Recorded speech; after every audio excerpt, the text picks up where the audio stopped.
Did you know that with just one tap, you can get into video mode of your camera directly? Or one tap and you can get directions to wherever it is you want to go, or directly get into your Instagram chats.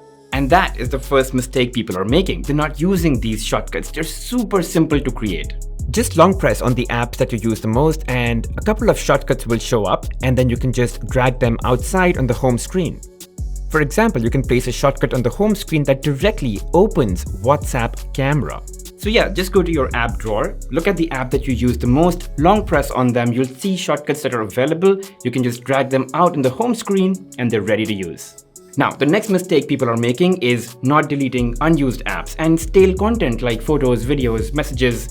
It does more harm to your phone than you can think of. And take my word for it, just delete photos, videos, conversations that are just piling up on your phone and you don't really need them, including your WhatsApp messages or any messenger that you use very frequently.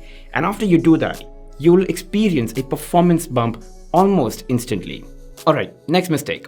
What happens when you lose your phone, say tomorrow, or it gets stolen? What happens to all your data that's on the phone? Well, that's the next mistake people make, not backing up your phone frequently. And I suggest that you back up your phone once every 2 weeks or at least once a month. Now, for example, let's say you have a Samsung phone. There's something called a smart switch that you can download for your computer. And when you connect your phone, it gives you all options possible to back up your phone completely. It almost creates like a splitting image of your phone and stores it on your computer. So the next time you lose your phone or you want to change your phone, you just have to restore this backup file onto that new phone, and that's it. And different manufacturers have different ways or different software that take full backup. So figure out what works for your phone and make this a habit. And what's even better? I tend to not keep anything locally stored on my phone. So all my photos, videos, conversations, everything is backed up to a cloud account. And that way, whether I lose my phone or I break it or I change my phone, I don't have to care about anything. I just punch in my accounts and all my data flows into my phone just like that. Okay, next mistake. Let's say you misplaced your phone. It could be, it slid out of your pocket under your car seat or at your friend's house behind their couch, or it got stolen and there's a lot of sensitive data sitting in there and you don't want anyone to be able to get a hold of that. What do you do? Or can you do something?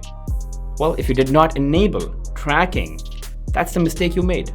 In fact, if you're logged into Chrome with your Google account and if you search for Find My Phone, this service is enabled on all Android phones by default. It will track your last known location and it will allow you to play sound. So, you can locate it if it's in your house, you can secure it remotely, and you can erase the device completely.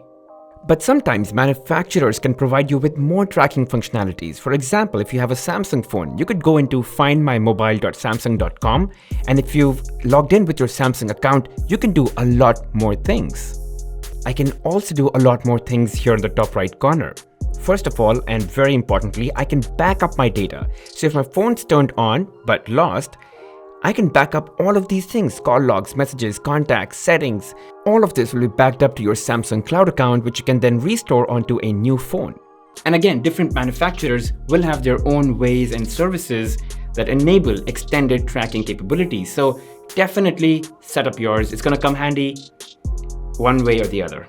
And by the way, I'm going to soon put up a video on how you can best prepare yourself before you lose your smartphone. So make sure that you subscribe to the channel and hit that bell notification icon so that way you get notified when that video comes out. Okay, coming to the next mistake people are still making is shutting down their recent apps. They go into their recent apps and start closing all the apps. Recent apps exist on your phone so that you don't have to relaunch an application all the way from the start.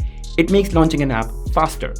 And if you shut them all down, the next time you start an application, it's not only going to take more time, but it's also going to consume a bit of your processor and RAM, thereby consuming a little bit more battery. It's just a really inefficient thing to do, so don't do that anymore. And phones today really don't need that kind of stuff happening. They're well optimized. It takes care of all of this by itself. Next, if you're still using the stock keyboard that came with your phone, which is not Google Keyboard, in my opinion, that's a mistake. Now, honestly, stock keyboards are not that bad. For example, Samsung keyboards are really good. In fact, I've done a full video explaining everything it can do. But just from a typing perspective, I think the Google keyboard is amazing. It's really accurate, it's fast, and it's just more predictive. So seriously, if your phone does not ship with Gboard or Google Keyboard by default, highly recommend that you download and install that and set that as your default keyboard. Okay, next mistake people are making, even if they have Google Keyboard installed, is not using voice dictation for typing out messages. It's insanely fast. Okay, so here's an example. I'm on WhatsApp, I'm using Google Keyboard, and I'm just gonna tap on this microphone icon over here and speak a message out. Let me get back to you on that by tomorrow, 3 p.m. That's it, and then you can hit send and it's gone. Okay, next. Try to avoid charging your phone all the way up to 100% each time. If you can, try to charge it only up to 80%. And this is one of the best ways to improve your battery's longevity or overall life.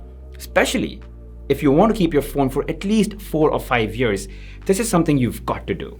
So yeah, charging all the way up to 100%, it's not so much of a mistake, but it's just not good measure, especially if you want to use your phone for a very long period of time.